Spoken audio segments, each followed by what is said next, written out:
Hello guys and welcome back to our channel. Today I will show you how to change aspect ratio in CapCut PC and mobile.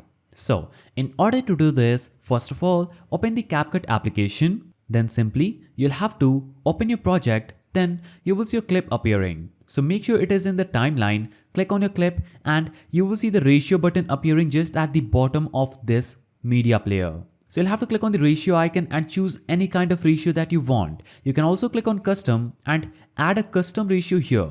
You can add any kind of number here and that video will be switched to that ratio. You can also set some other settings and click on save in order to save it. Now, you can also click on ratio and choose a pre-existing ratio. Like, for example, I'm going to choose 9:16, that is a portrait format. Now, after doing this, you'll have to make sure that you repurpose your content.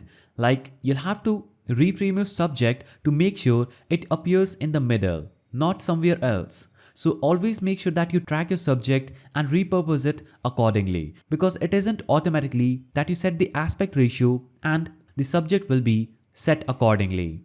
So that is the simple way through which you can set aspect ratio in CapCut. If you found this guide helpful, please don't forget to give it a thumbs up and thanks for watching.